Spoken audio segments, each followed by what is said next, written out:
Good evening. My name is Ellington Graves, and I will be your moderator for tonight. Welcome to the 2019 Christiansburg Town Council Candidate Forum. The forum's co-sponsors are the League of Women Voters of Montgomery County and the Montgomery County, Radford City, Floyd County branch of the NAACP. Thank you all for your personal commitment to being civically involved and engaged voters. Now let us stand for the Pledge of Allegiance.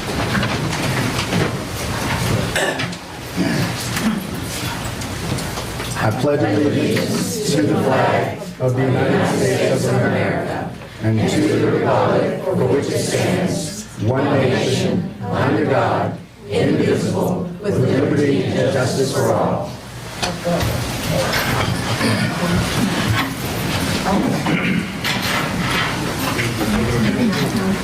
This forum is being videotaped by the town of Christiansburg. County Media Specialist Joshua Rosenfeld will handle the post-production and host the forum on the County Local Access TV channel 190, and will host the video also on the county's YouTube channel. The YouTube channel will be available from the League's website, lwvmcva.org. I'll repeat that, lwvmcva.org. We encourage you all to submit questions. Each question will be asked of all the candidates. Our helpers will give you index cards, if you do not already have them, to write down your questions. They will then collect them, and screeners will review them, mostly for duplication, and pass them on to me. The forum guidelines have been distributed to you. In addition, candidates have been asked to respond to League Voter Guide questions and to write a short biography. Copies of the voter guide are available on a table in the lobby and are also posted on the League website. We do have two corrections. One is that while Harry Collins is correctly identified on the front cover, in the interior he is identified incorrectly as Henry Collins, so we did want to note that. And also on the rear of the guide, make sure that you note Vote 411. It should be logged on as vote411.org. We want to introduce our screeners and timers and thank them for their time and effort. Our screeners are Karen Jones, Ann Hess, and Carol Linker. Deborah Travis will deliver the questions to me. The timers are Susan Gurley and Beth Obenshane. We also ask that you hold your applause until the end of the forum. It is also important to note that mobile devices should not be utilized during the forum. Again, the town is videotaping this, and the video will be available online. I will now introduce our candidates. Mr. Samuel Bishop, Harry Collins, Johanna Hicks, Deborah Milne, and Henry Showalter. So candidates, our first question. A recent report shows that the town is expecting an increase in population of 10,000 new people over the next 5 years, and housing lags behind here in the town. What are your feelings about future development to help this problem? We'll begin to my right. Okay. Well, with that many people coming in, we definitely need to look at where are we going to house them. And another concern that I would have is the income. You know, we have high-end apartments already in town, so to me, we need to make housing available to people that make, say, less than $50,000 a year. So once again, I hope the town would come together as a council to work this out and possibly work with builders to see if we can get them to build, I don't have to use the term, lower income apartments. Mr. Collins? Yes, sir. We have the infrastructure is in place now. 114, that's completed. We got the sewer. It's in place. We're putting new sewer all over town, as you know. And we've just, we brought some additional property from the county has been brought into the town also, where they're going to build new homes out off of On 114, there's been some developments out there that the Planning Commission just this past week approved. There's going to be some housing developments and some apartment developments out there and some commercial developments. So I think we're set, very set, to house these folks and make Christiansburg even a greater place than it is. Ms. Hicks? I do think that I'm a realtor here in the town of Christiansburg, and I do see that we got a lot going on in the town. We do have to make sure that we continue to take care of the infrastructure and the needs of the community first. The boom of residential has led us straining our budget, so there must be controls to not force make-up costs elsewhere, and residential services need to be aligned to those who use them. And the planned growth is a must, and cost of town services need to be considered for all this. So for that growth to continue to happen here in the town of Christiansburg. Mr. Milne? An increased population means there's going to be a housing shortage. The only way to address a housing shortage is to build vertically. When you build vertically, you're looking at more dense housing, more dense population. The way to address a more dense population is to look at the infrastructure of transportation. More people in a small area means that there's going to be a lot more traffic, a lot more demand on the infrastructure within town. So if we don't manage this carefully, the concentration of housing is going to end up in a decline in our value of real estate. We need to ensure that the growth is carefully planned to maintain the value of the real estate in this area. Maintaining value maintains the quality of lifestyle people are used to in this area. Mr. Showalter? Okay, and if I understand the question correct, the question is a population increase, not specifically for Christiansburg, but Montgomery County. I think the question derives from us surpassing, or Montgomery County surpassing Roanoke in a few years, just not the town of Christiansburg. So it's not only maybe an issue for us, but it's also an issue for maybe Blacksburg and Montgomery County as well. So of course we'll work with them, and as an offshoot of that, it's also the Montgomery County school system. But I want to say, a few years ago I was in this forum, and the issue was how, as a council person, will ensure that builders build $500,000 homes so we can increase our real estate taxes. My answer is the market determines that. So what we've seen lately is the market determining high-density housing. And that means not residential sprawl. I have 30 seconds. That's neat. But I think we're set up for that. Our infrastructure's good. Our zoning ordinances are good. We changed them a few years ago so developers can't submit and then start building 20 years later. There is a sundown clause for that, so we make sure that they meet our standards, which change anywhere from a couple years to every 5 years. But I think Christiansburg can meet the demand of any type of income.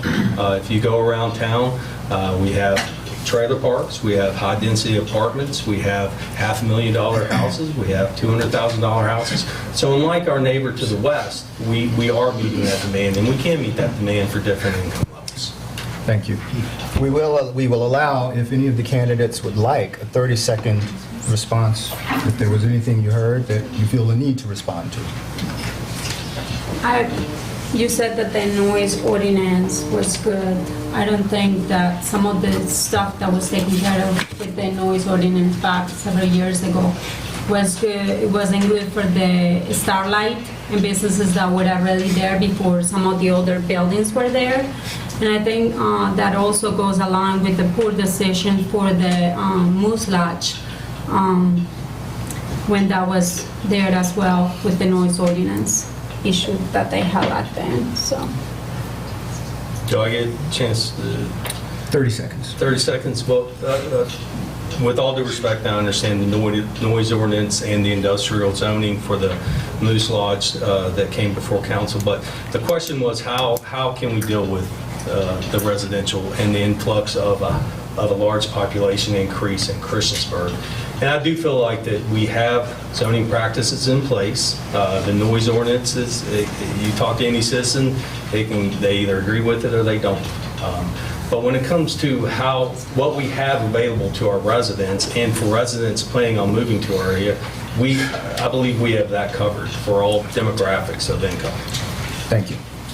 Yes, sir, can I address this also? Absolutely. One of the candidates said the transportation would be an issue, which is very true, but we're in pretty good hands. The Blacksburg Transit is getting ready to get an award as the best transit system in the country. So if I may, Mr. Graves, we have a fantastic transportation system to a few parts of the town. I'm alluding to the fact that we need to think ahead to how do we move people from one area of town to where they need to be on a daily basis. This is a problem facing Blacksburg right now. Students having to miss buses because they're full to capacity and having to wait for the next bus. So we're seeing things happening in Blacksburg right now for this increased student population that we're talking about in the future for Christiansburg. All right, my 30 seconds. Once again, I would like to bring up what I said earlier.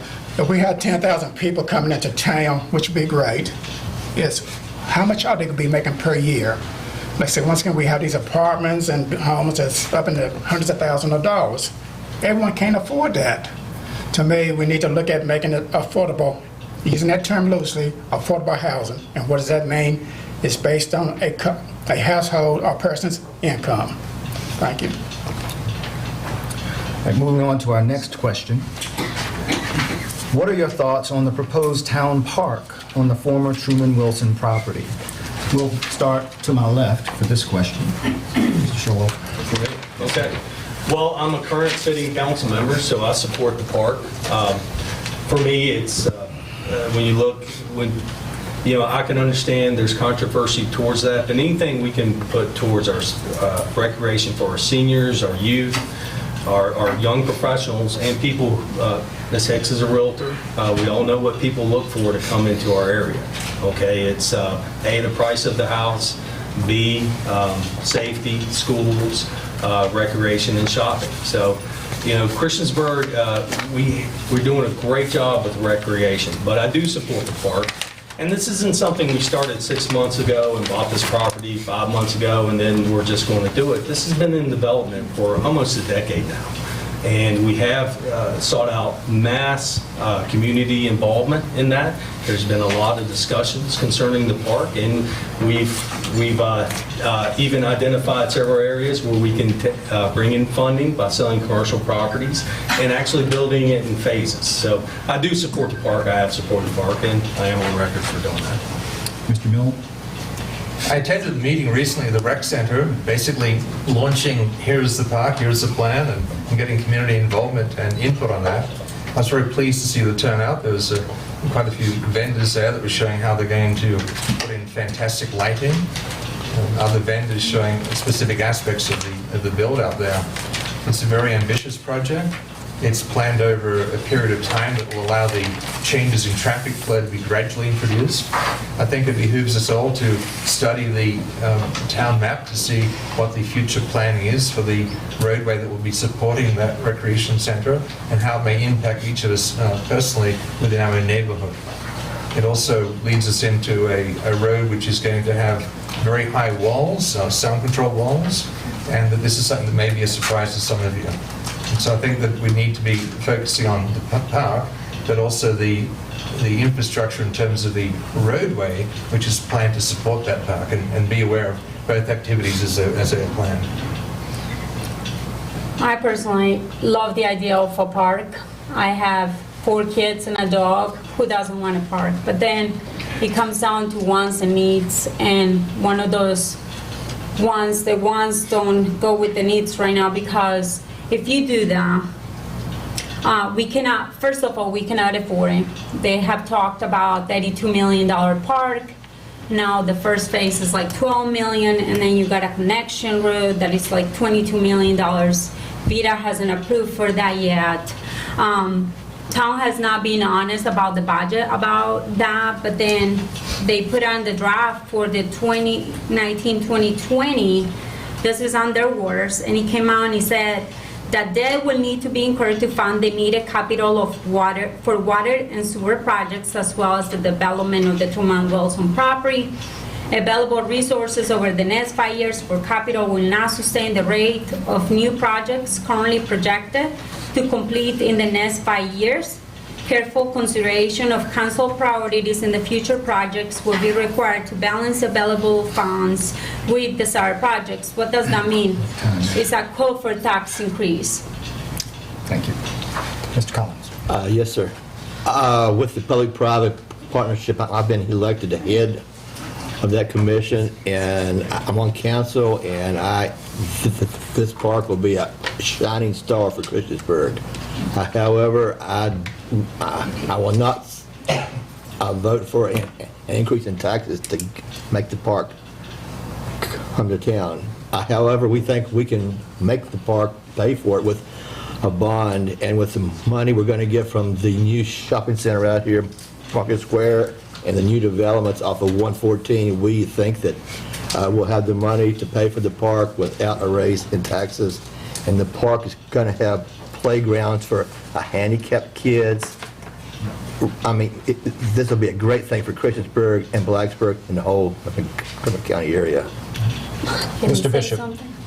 But we'll let everyone finish first, ma'am. Excuse me. My turn now? Yes, sir. Yeah, I think a parks would be a great idea, but I have a couple concerns. One, who else going to use that park? That's number one. And number two is, how is the town going to pay for it? I have yet to see any hard numbers. How are we going to pay for it? And we keep saying, well, this is for our children down the road. That's good, but it's going to be our children down the road that's paying for it. So I still just have a hard time how we're going to afford the amount that we're looking at. But once again, I want to say a park is great, as long as you can afford it. Ms. Hicks, you have 30 seconds to Yeah. respond. Well, the shining star, that's pretty much what we were told about the aquatic center back then. I'm not talking about doing anything with the aquatic center, is not really there, but the revenue that is having right now is $800,000. It's a $2.4 million expense, it's a $1.6 million budget deficit just on the aquatic center right now. And that we are into a $50 million deficit right now for the town. How are we gonna pay for another $12 million, $30 million? And who's gonna pay for the taking care of this park? We already have 9 parks here in Christiansburg, and we have to take care of even those, and nobody seems to be putting money out to take care of this, so. Thank you. Any other responses? Yes, sir. I'm not a math wizard, but the numbers you just threw out appear to be about $6,000 per day to keep the aquatic center open.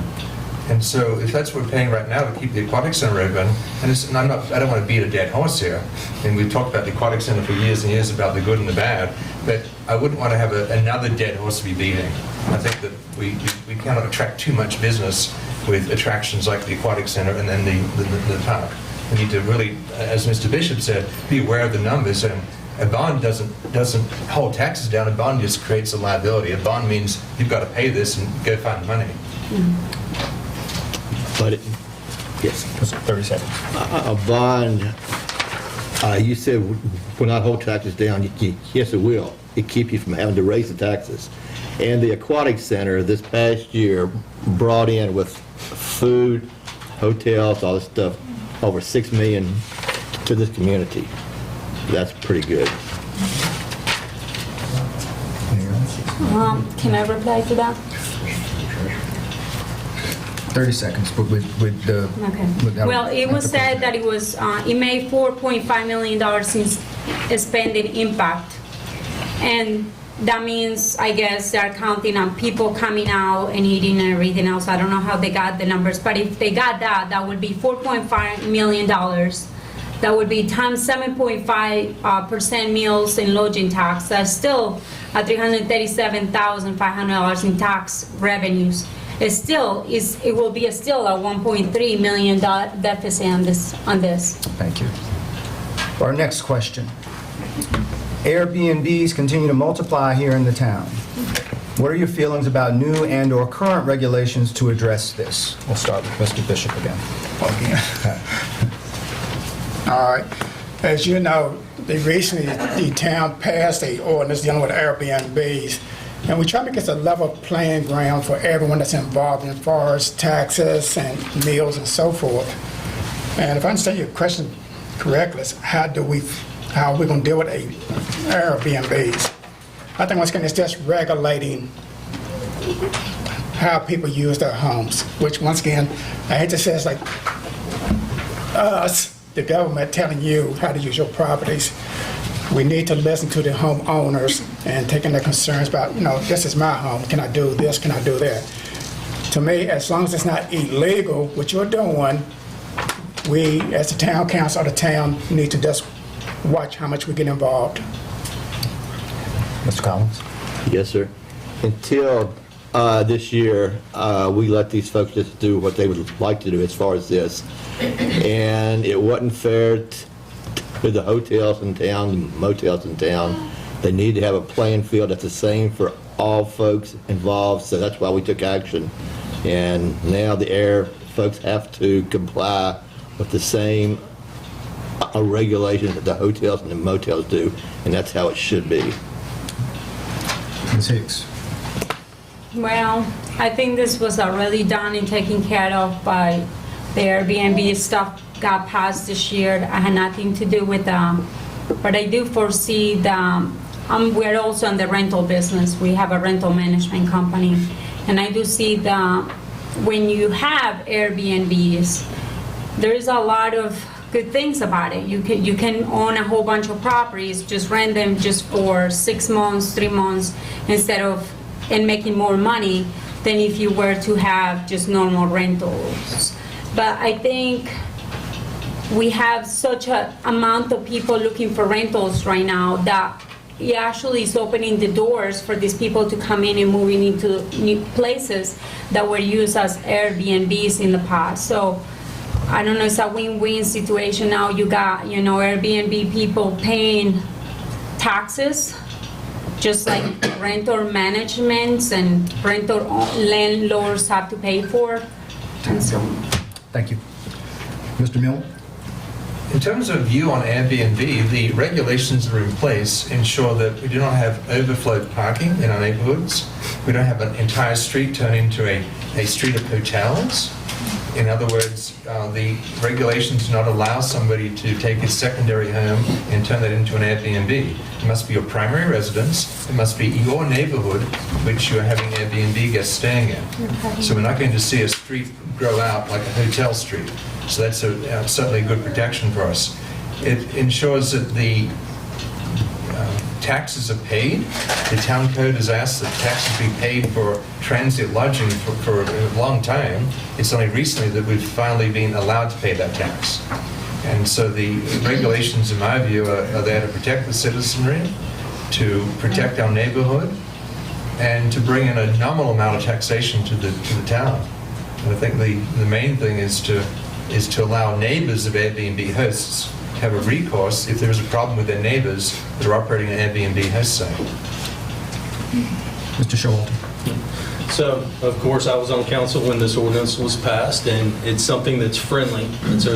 You may not think it is, but it is. When Airbnb got very popular, this became an issue. And you've heard it across the dais here today, it was competition with hoteliers. Airbnb is still very popular, so it does cut into our hoteliers' businesses and probably rental companies as well. And so, that's what we did as a town council. We stepped in to sort of help equal the playing field for those rental companies and hoteliers. And Devron made a good point. It also, the one thing that is important to council, or at least to me, I'm not going to speak for council, is protection of R1, okay, your house, okay? And that this ordinance does help protect that. As Devron said, instead of your neighbor turning into a parking lot for an Airbnb hotel every month or every weekend, it does protect the sanctity of your house. Any responses? Excellent. The town's farmers market continues to lag behind others in the area. How can the town better the effort to increase visitors to the market? Mr. Showalter. Okay. So I was lucky enough to be on council when we started. It was one of the initiatives I supported.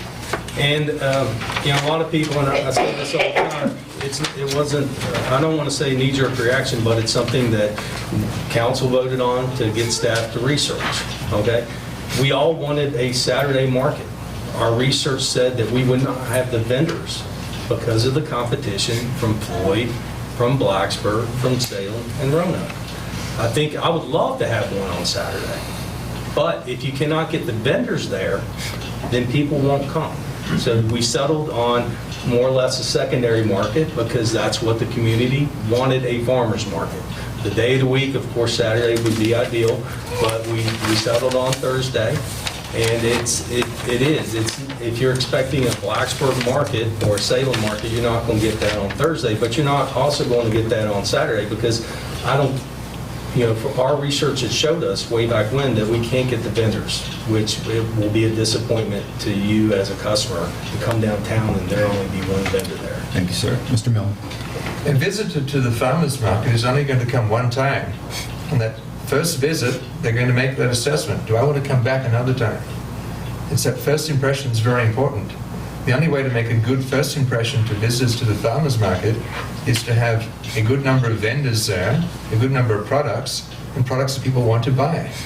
And in order to bring vendors in, good vendors have them come in and to stay and have a good environment for them is to pretty well guarantee some sales for them. The answer is to have the town underwrite initial sales. Pretty well say, if you come in as a vendor, come in on Thursday, because who knows, Henry mentioned there's a lot of competition on the weekend for other markets. If you come in on the Thursday, we'll guarantee you a certain number of sales. We'll underwrite that for an initial period of time to make it a good venue so people come in and keep coming in.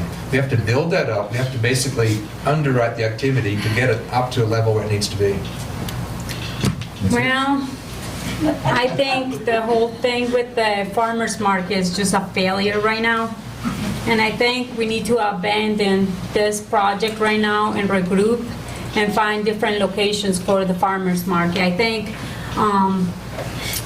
I did a survey online the other day, and I tell you what, the majority of people don't go over there because they're talking about the majority of people are upset. We closed down Hickok Street, and it's one of the main roads that we have downtown, if you call downtown Christiansburg. But yeah, you closed it for a whole year, 7 days a week. We cannot use it, and it looks like crap. And so I personally think we need to look for other locations, other options. Maybe talk to the farmers and talk to them and see where would you like to be relocated, and maybe talk to the town and see if we can find a different location. I think the livestock market is a good place. I think talk to business owners, local business owners like Wade's. Thank you. Mr. Collins. Yes, sir. When we first began the market, where it's located at is where I thought it should go to. But seeing what's happened there, I think we need to talk with the citizens. We need to send out a survey. We need to find out where people would like it to be. And we need to change some of the rules where the produce, we don't have produce early on because we're not Florida, we can't grow stuff too early, and we need to get vegetables in here, I think, from the south to help our citizens. That's why the market is there, to help the citizens. And I think if we had a lot of produce and a lot of goods early on, I think it would be successful, no matter where it's located. Mr. Bishop. Okay, I can honestly say that I have been to the farmer's market about every Thursday. I've seen a lot of customers. I've seen very few customers. I've seen a lot of vendors and then very few vendors. So the thing would be, which comes first, the chicken or the egg bit, And I've talked to the vendors, and of course they recommend moving to a different location. Because I was on board moving the farmer's market downtown because that's where I used to send a farmer's market downtown.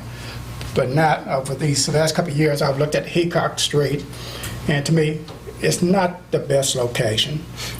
The town would have to look at where can we move. The drawback with that is the town doesn't have much land that it could use. Do we want to be at the mercy of a private citizen, such as, once again, the Wade's or whoever, because they can kick us out anytime. So do we need to move? I think we need to move somewhere, but where, that's going to be the question. 30 seconds for a reply.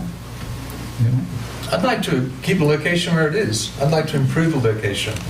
I'd like to make it, find a reason for people actually to go there and visit the farmer's market. Moving the market is certainly a quick solution. It's a Band-Aid solution. It's really saying, okay, we can put it somewhere else and have the benefit of people visiting and being there and so forth. But we need to hang on to downtown a little bit. We talk about building downtown so much, and we need to really see what we can do as a town to build downtown. Anyone else? Yes, sir. The reason we picked Hickok Street is we wanted it to be to help bring people to the downtown area.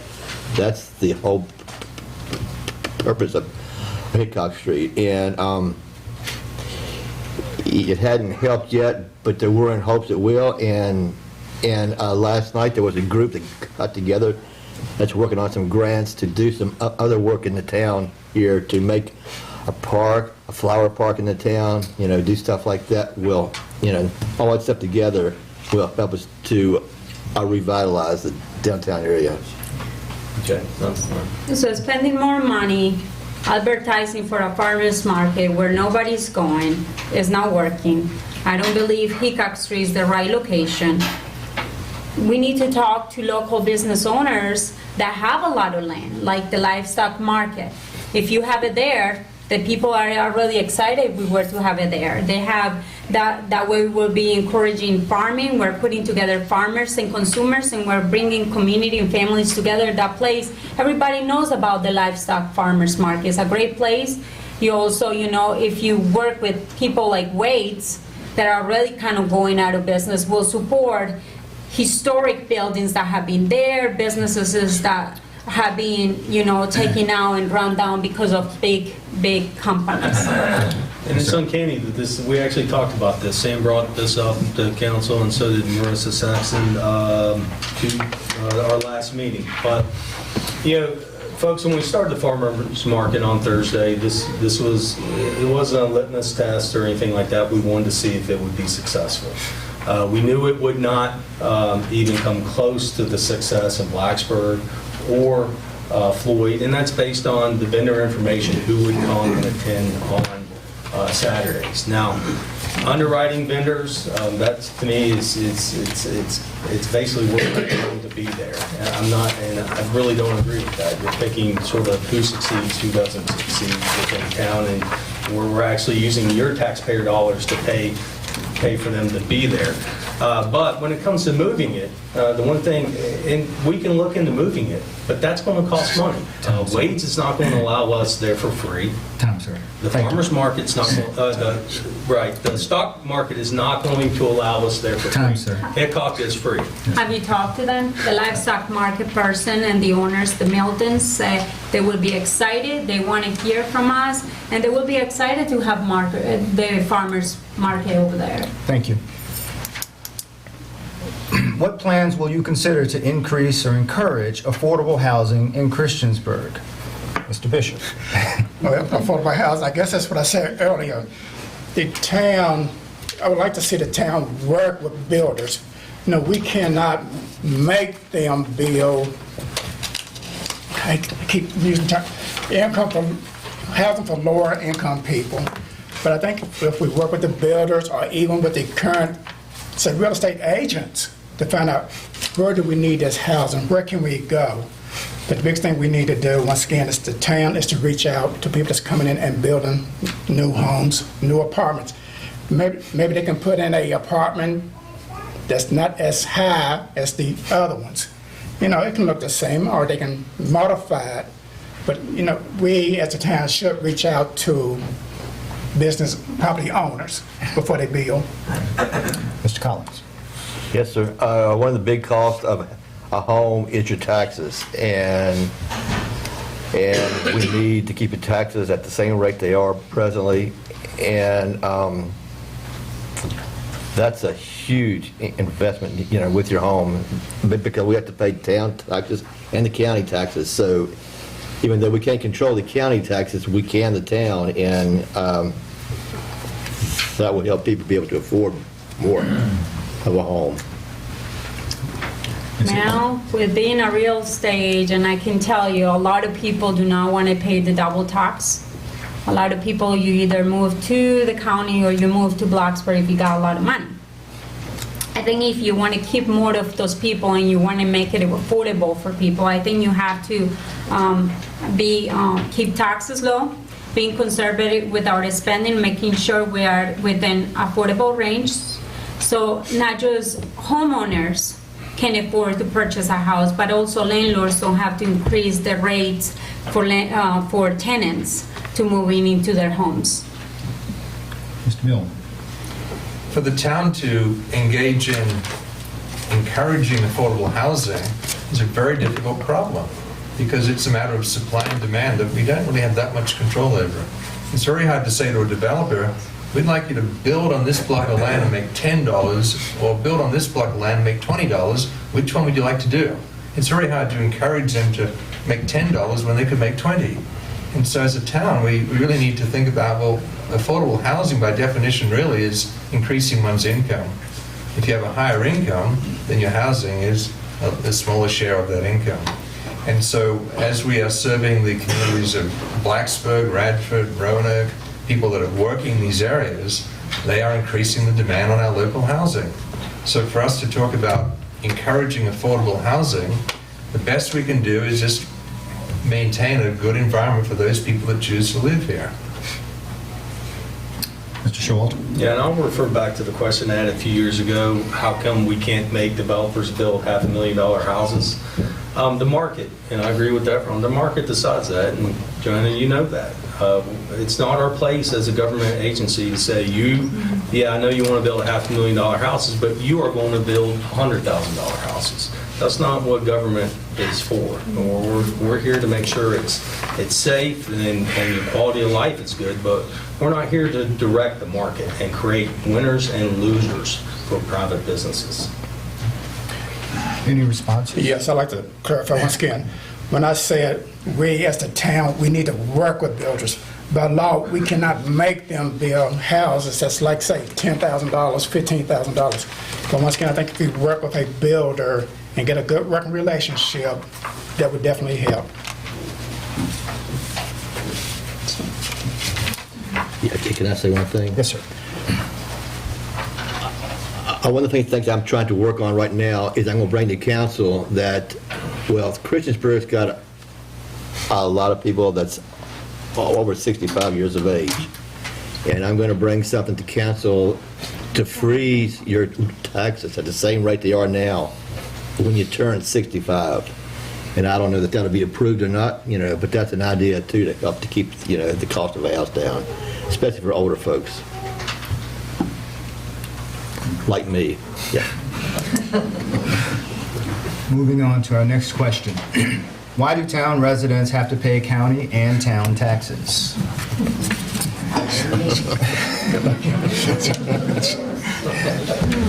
Let's mix this up a bit. I'll start with Ms. Hicks. Well, I can tell you what, you got, Ain't right. so in the town, there is, we gotta take out all these parks, who's gonna take out of the parks? We got all these parks that the county is not providing. We got the aquatic center that the county is not providing. We got infrastructure. I think the infrastructure of the town, that's what we're paying. We're paying because of public safety. We're paying police officers. We're paying fire departments. We're paying many things that are needs in our town. And just roads. I mean, the roads themselves, we need to take care of new roads and old roads, and a lot of the county, if you live in the county, a lot of those roads don't get to be taken care of as well as when you live in the town, so. You gotta go next. Yes, sir. Okay. The county pays for the school systems. That's the big reason why. And 70% of the funds for the county goes for the schools. Okay. If you're a town, you're not involved with having to pay for schools or anything at all. Blacksburg's a town, we're a town, but the county has all the cost for the school system. Okay, that's why you got to pay two. Mr. Mill? With 70% of the county budget going towards education, that is something which everybody benefits from in terms of whether you live in Blacksburg or Christiansburg or out in the county. That's a very good point, that's the majority where the money is going, is towards education. So I think maybe rather than asking the question, why do we have to pay county and town taxes, maybe a deeper question is, why do we not all receive the same level of services for what we're paying? Why is it that if we look at school systems in some part of the county, they're not the same as in other parts of the county? Why isn't it consistent? That's what I think I'll be looking at is why don't we all get an equal share of that 70% of the county budget that is being put into education? Mr. Bishop? Yes, once again, I live in town, so I pay, county and town tax, and I have that same question. Why? But once again, if we go back to the schools are owned by the county. Our children go to the county schools. Our sheriff's department, when somebody gets arrested in Christiansburg, where do they go?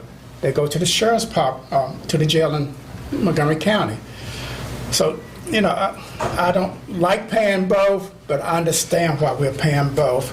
And how do we get away with that? Of course, the big question would be, which a lot of people don't want to hear, and I don't either, is Christiansburg becoming a city?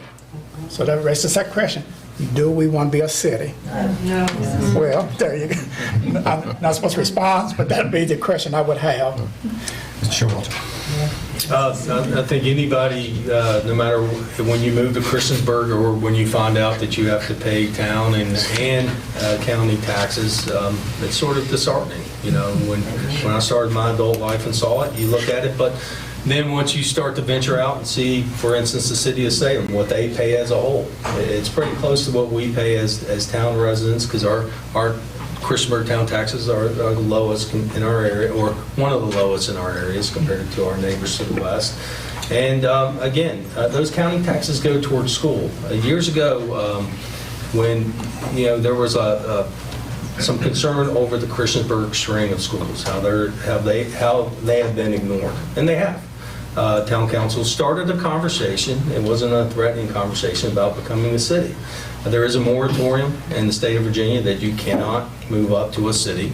And then even if we can, meaning the infrastructure for sheriff, we'd have to create a judicial system.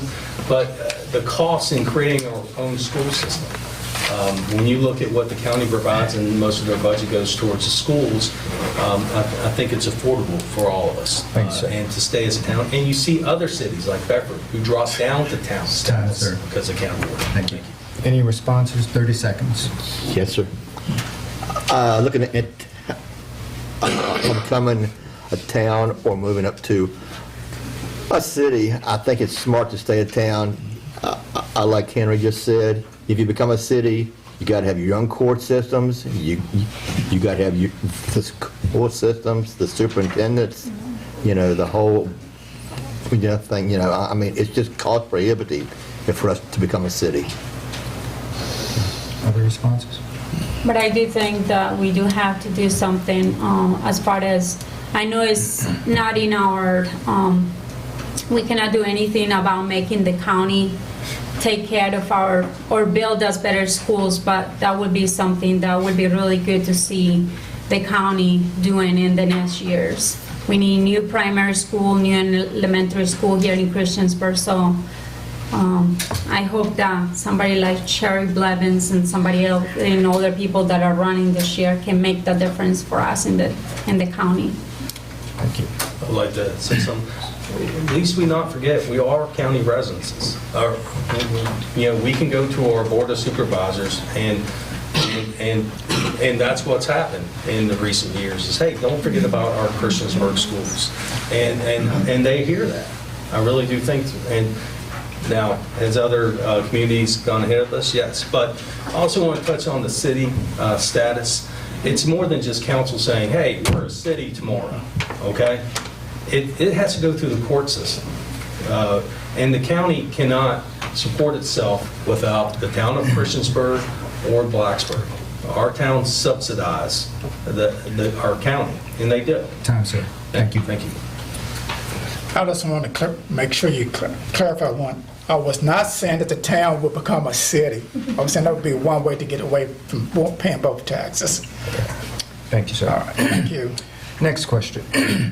In the past, the town has done a lot of business with businesses outside the town. Don't you feel we need to do more to help businesses in our community? Mr. Collins? I sure do. You say anything else, right? No, That's a great answer. no, yes, indeed, we need to do that. It's been a problem with the town. I've just recently sent some correspondence to the town asking them to look at the problem and to fix it. You know, there's no excuse. There is no excuse for us not using our vendors in town every time. And that's how I feel about it. Every time. Mr. Bishop? I agree. I think, number one, we need to use our resources here in town. Keep our dollars here. Yes, I know we have gone out of town to purchase things, and some people will say, well, we get a better price. Well, if you save $5, that's $5. But once again, that could be $5 going towards taxes here in town. Right. So, number one shop should be here in town before we go outside. Mr. Showalter? I agree 100% with this. This has been a discussion for council for at least over a year now.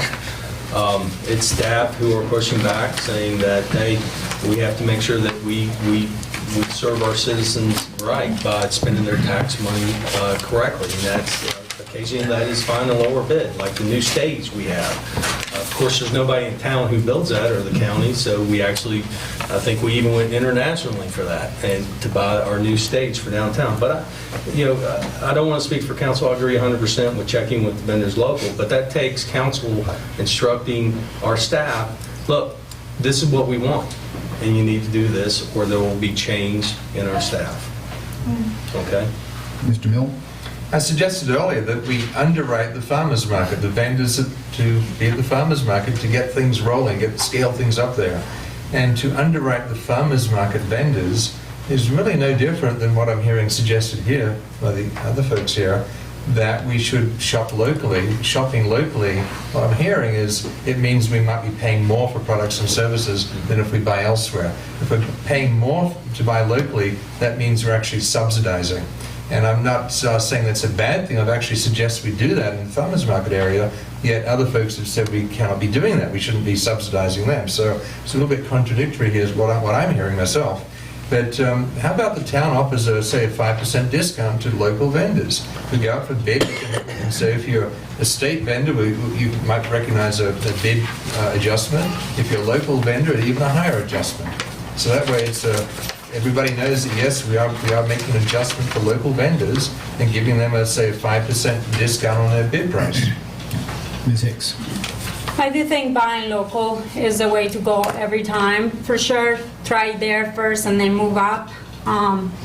The small businesses make a huge impact, not just in our local economy, but our communities. It keeps dollars in here locally. I think also, I don't know if a lot of you guys know, but we got a card going on, and that encourages you buying local. So the NRV homegrown card, that will make that culture of spending your money locally. So I think that we need to promote things like that. Another thing, we're talking about being local and purchasing things locally.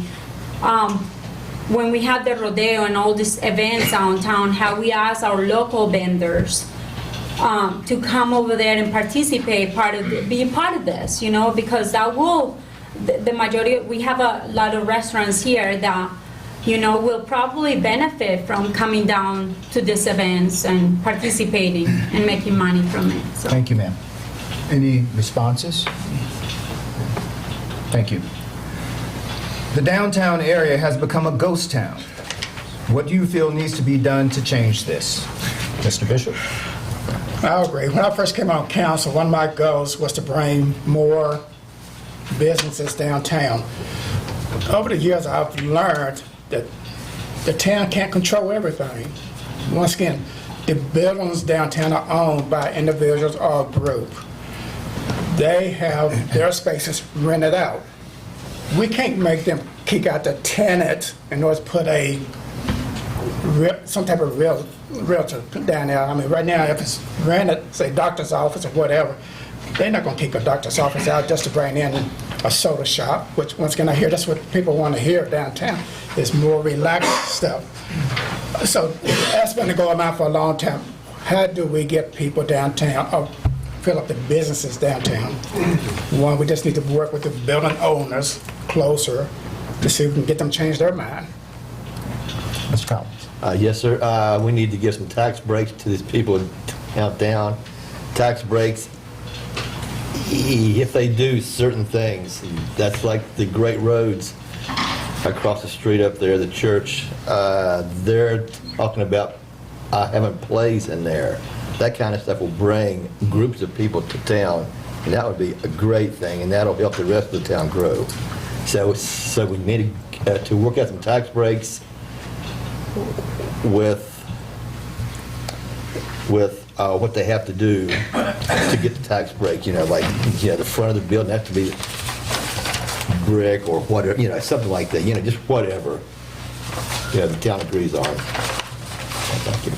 Ms. Hicks? Well, this kind of hits home right now because the town says that we want to encourage businesses, we want to bring businesses downtown and all this stuff, but the reality is that true? Because personally, we didn't feel that way. We felt like for us to get permits for a building downtown, it took forever.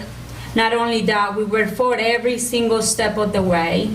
We were told that we couldn't, we had to gutter the inside of the building because just to have, to match up or catch up with all the codes and regulations that the town gave us. So at the end of the day, we could have had probably a lot of more businesses can come downtown, but if you have people telling you cannot do this, you cannot do that, and it's going to cost you so much money, I don't think people feel encouraged to come and open businesses downtown. Mr. Milne? Well, if the downtown is a ghost town, there's only two things that can be done to address it. One is to place businesses there or to place residences there. We can either put people there living or we can put businesses there, and restaurants and bars and things like that. Maybe a mixture of the two. Now, let's take a specific example and ask somebody locally, why did you place your new business downtown? What were the barriers that you faced and how successful is it? For example, we have on Franklin Road, they have the Mockingbird Cafe. That's just a simple example where a local business person has come in, seen an opportunity, and put the blood, sweat, and tears into it, and made a good going business. I think we should take examples like that, and as I said, find out how we can build on that and grow on that, and maybe as we put in more businesses, find out what makes them successful, and then some housing maybe to go with that to kind of revitalize that area. Mr. Showalter? And the Mockingbird Cafe is great. If you haven't been there, I would encourage anybody to go there. But I think what a lot of people or the person who submitted this question is you're looking for retail and restaurants. Okay, that's your that's what people want. But we had Ray Alcorn, who's one of our major building owners downtown, come to town council because we have talked about this for years. Oh, downtown is a ghost town. Well, it's really not. Ray came and said, hey, look, the occupancy level downtown is good. It just doesn't have the type of businesses that people see as posh, like retail establishments or restaurants. So I do think, it's unfortunate it doesn't have those. I would like to see more, but subsidizing a restaurant downtown, okay? Subsidizing retail businesses downtown. Again, that would mean your government is picking winners and losers. What about Roanoke Street? What about Franklin Street vendors, all right? So we have to be careful when we talk about subsidizing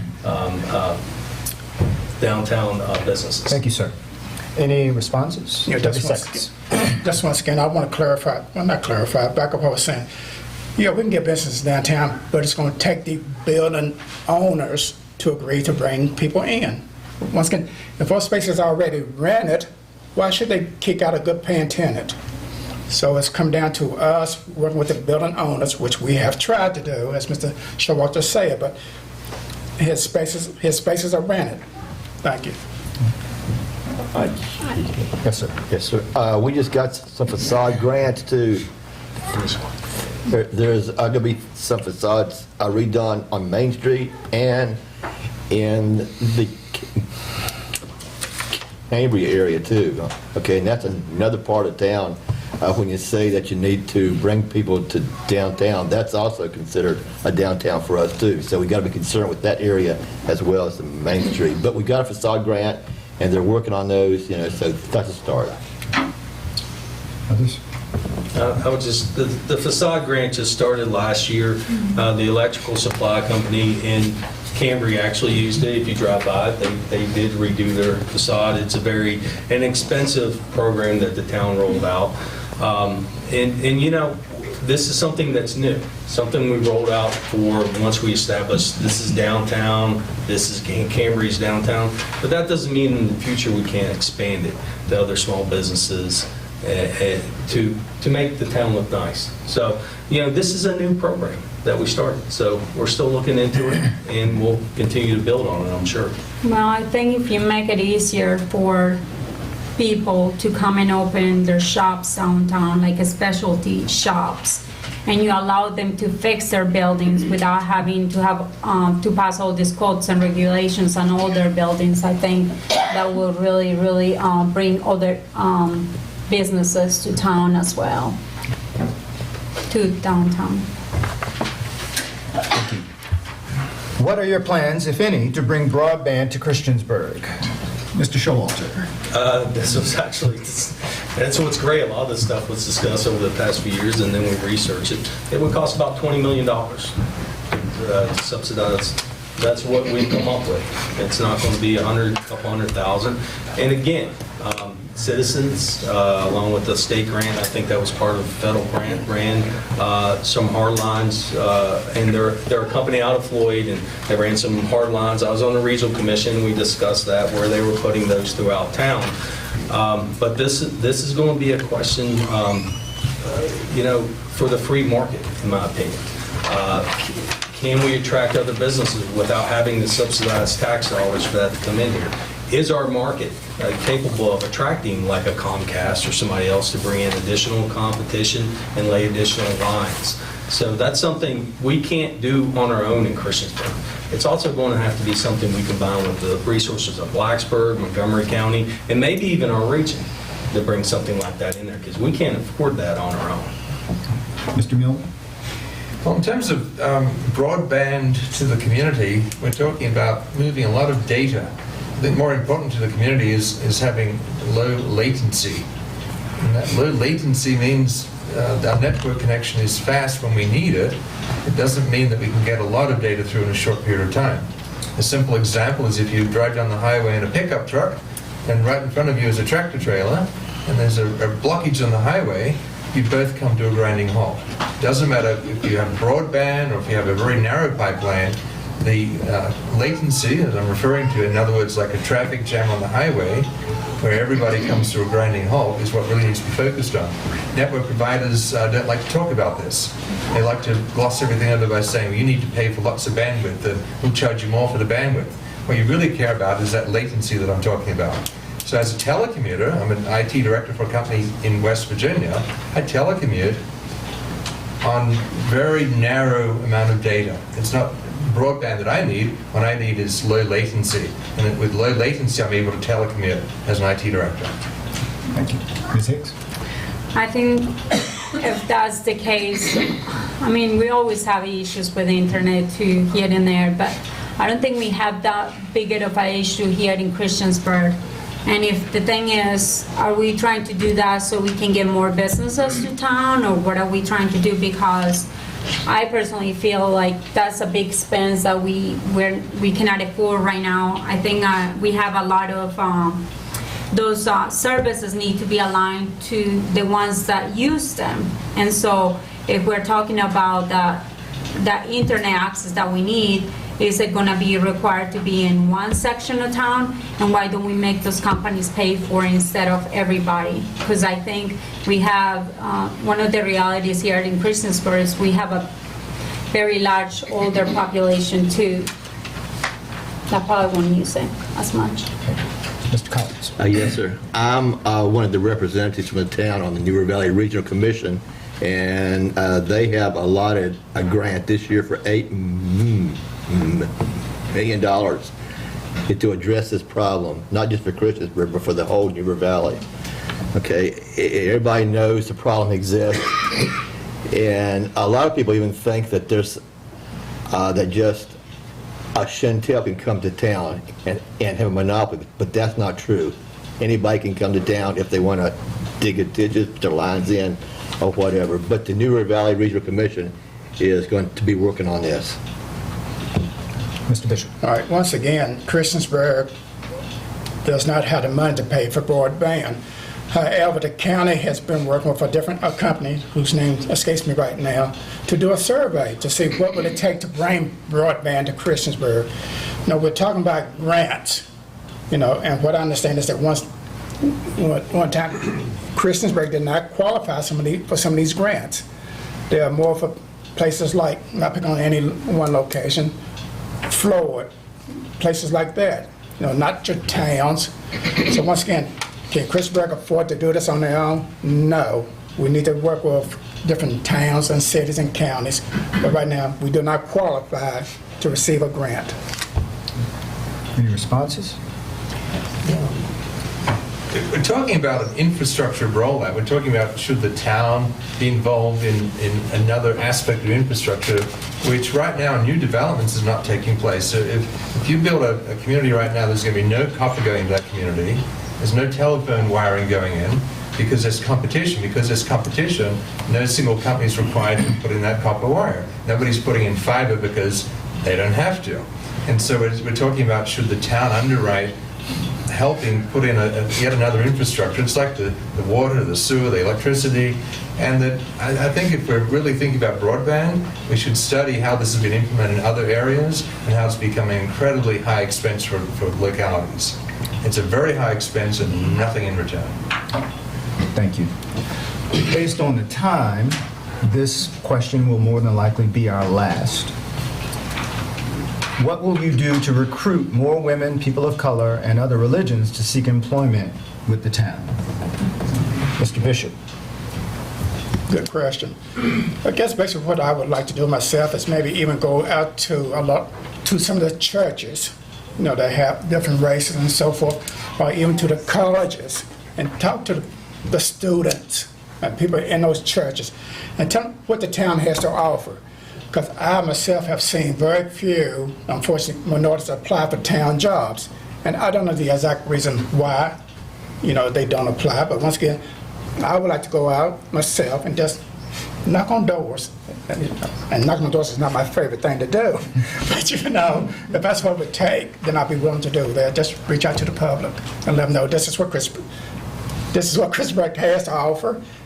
You know, and fill out an application. It's not going to hurt you to fill out an application. Mr. Collins. Yes, sir.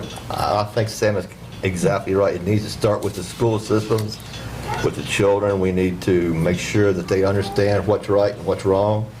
And we need to get the HR from the town to address this issue and go out and fix it. Ms. Hicks.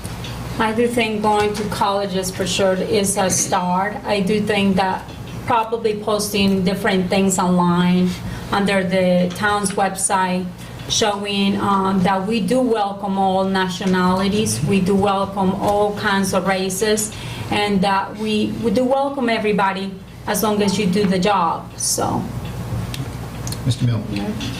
Recruitment comes from within an organization. It's not an external function, it's an internal function. By that I mean that we tend to hire people that we know, people that we associate with, people that we can tell, we have a great experience working here for the town. It's a place that you should come and work alongside me because it is receptive to people of various religions or women as well as men or people of color and so forth. And so I'd say we begin within the town to make sure that we have not so much recruitment, but a great place for people to be working once they have been successfully recruited. And so we need to question each department within the town and say, show us your current makeup. How are you balancing things now? How do you treat people of the minorities and so forth?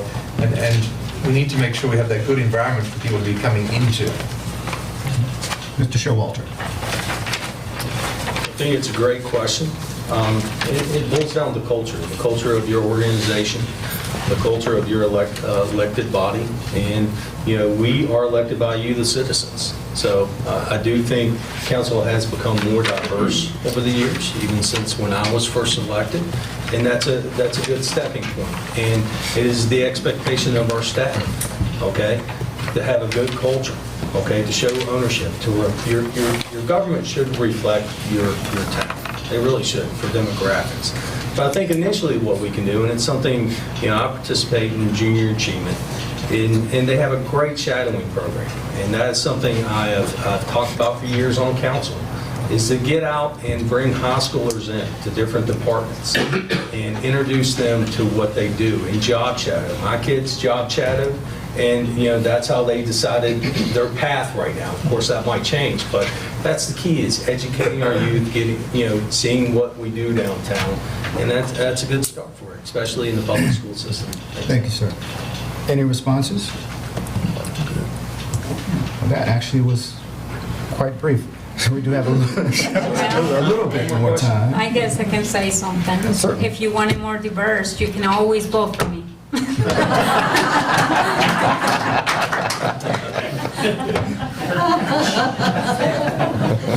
We have about 6 more minutes. So we'll continue, and hopefully we can try to keep these responses brief so that we can finish on time. Given the deaths linked to vaping and the proven detrimental effects of smoking, do you support having vape shops in Christiansburg? Mr. Bishop. That's a good question. That's a good question. I must say, I'm a non-smoker, My concern, once again, as you pointed out, is what's causing these deaths that we're having. I think if we can get a handle on that, figure out what's causing the deaths and stuff like that, and then if someone wants to vape versus, smokers, vape versus smoking tobacco, I would think vape would be safer once we figure out what's causing the deaths. Is it just because it's illegal drugs going in it? But I guess it's once again to be one of those controlled items, kind of like alcohol, whatever. So I can't say that I'm against vaping versus smoking. Mr. Collins. Yes, sir.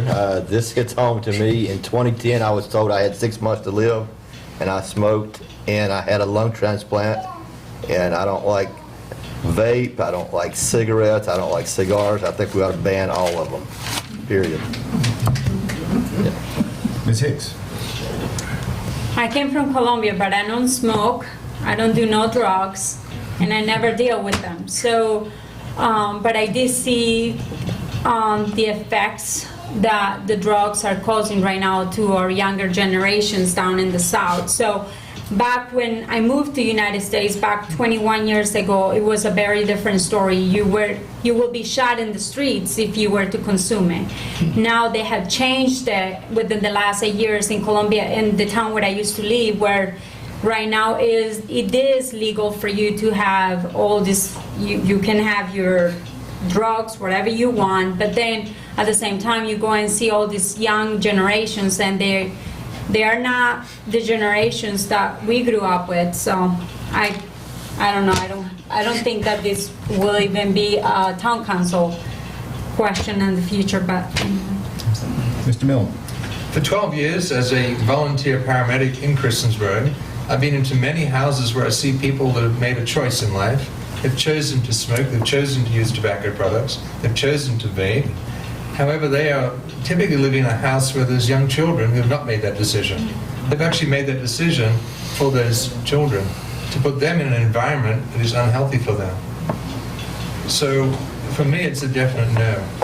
I don't think it's right to allow us to provide any support for people that are making a decision that impacts their future, their children's future, the economy's future in terms of increased health care and debilitation. And so it's a definite no for me. Mr. Showalter. Mr. Graves, can you repeat the question for me. Given the deaths linked to vaping and the proven detrimental effects of smoking, do you support having vape shops in Christiansburg? Well, is it illegal if you're over 21 to vape? It's not. Okay, it's not illegal to smoke. Okay, there are detriments to that. It's not illegal if you're 21 and over to go buy alcohol, right? They have an ABC store sponsored by the state right downtown. Those are all drugs and they all kill people. Am I right? Is it your council to say, and Joanna, we can say, of course there'll be legal battles that follow, which cost a lot of money, which we'll probably lose. We could ban vape shops, smoke, and alcohol, but again, it would be a long legal process. And is this their right to choose that? Is it your right to go out tonight after this and have a drink or have a few drinks? To me, when it comes to vaping, it's scary. I have a physician friend in Lewis Gale who there's a 21-year-old who's looking at being on a respirator the rest of his life. He's only been vaping for 2 years. This is new. This is new. But I do also believe, and Devron hit on this, it's a family. You know, if you as a parent are saying to your children, hey, this is dangerous, and these are the reasons why it's dangerous, and their peer group understands it's dangerous, then odds are you can't keep them from doing all the bad things out there, but you can at least encourage them not to. Time, sir. My time is up, but I work at tech. I walk around and I see tech students, engineering students, probably biomedical students who are out there vaping, right? And they could be 21 and it's their right to do that. Thank you, sir. Any responses? 30 seconds. I think it is a personal choice for them to do that, and I don't agree with it. So if that was the answer, I don't agree with it, and I think I will say no. But then it does come to parenting as well, you know. Thank you. We don't have time for another full round of questions. So what I will do is to ask each of the candidates to give us a 2-minute closing statement. And we will start with Mr. Collins. Okay. I just now completing my first term on council, and it's been a great time on council. I've lived in Holland's area, I've lived in Fincastle, and in the Salem area. And the best place I've ever lived is Christiansburg. Love it, love the people here. Like being on council, want to serve on council. I promised the first time I ran I would not vote to raise taxes. I kept that promise, and I will make the same promise again. This is a good place to be. Thank you, and I want to thank all my friends and family for coming here tonight. You're awful special. Ms. Hicks? Well, I can tell you, I'm living the American dream in an American's best town. I chose this town because I feel safe. I want to continue to live here because I feel safe and because Christiansburg has welcomed me. And I cannot look for a better town than living in here. But I do also want to say that I do want to have the opportunity to be in town council so we can continue to be conservative with our budget. I would like to stop the closed door meetings. So I will vote no on closed door sessions unless it risks someone's life. I want fairness, seek fair solutions, and be honest about the needs of the town. I want to listen. I want to listen and communicate with all town residents and business. I will be available every week to discuss any needs. I just don't want to be here just on council meeting days. I want to be here for everybody. It's not fair that we have almost 24,000 people living here in Christiansburg, and we got 6 people making the decision for those 24,000 people in the town of Christiansburg. So I do believe that we need to either do referendums to get people's input in a lot of the big decisions that we make in the town. I think that comes out along with transparency, not hiding something, no hiding things from us. The budget stuff, it needs to be. We need to know where our money is going and how is it going to be coming from, and who's going to be paying for all the services before they happen.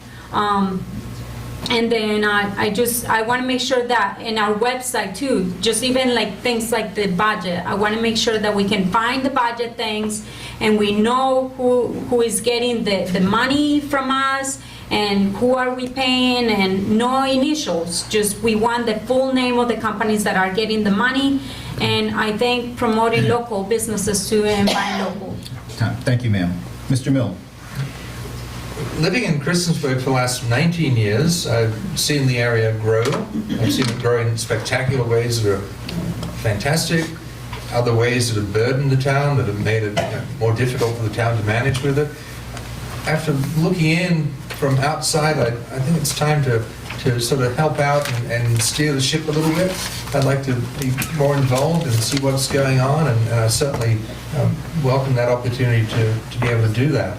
It's something that that I really feel I could listen to the community, not just listen, but hear what you have to say, and not just say, well, we're up here making the decisions and you have to live by whatever we do.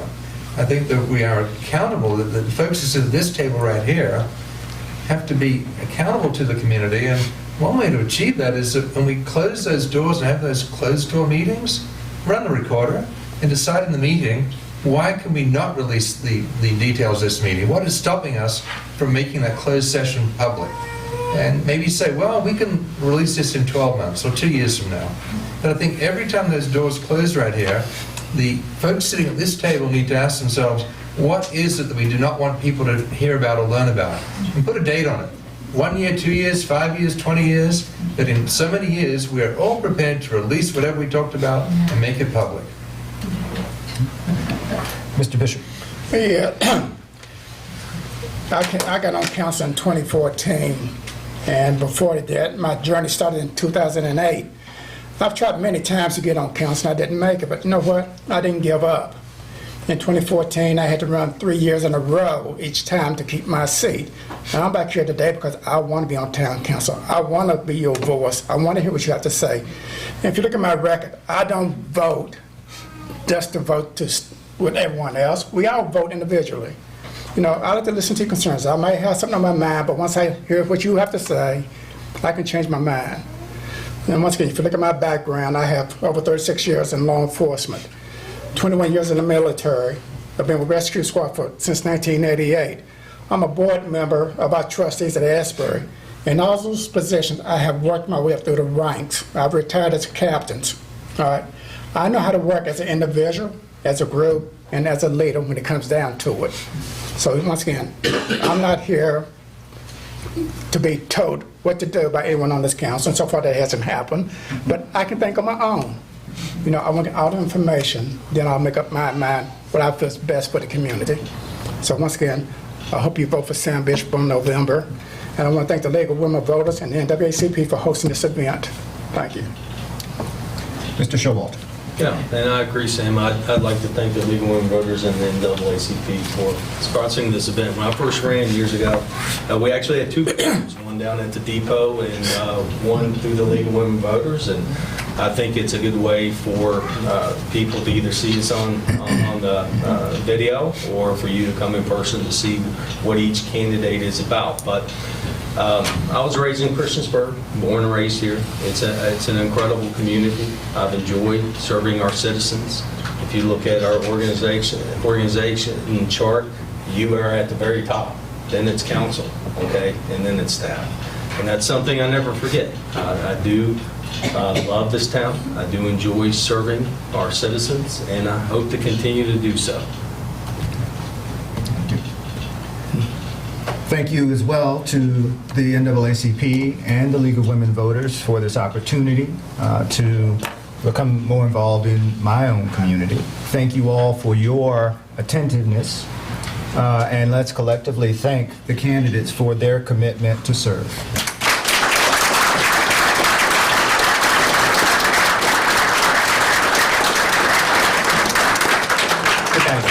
Great. If I could get you all, Thank you. if I could get the three of you on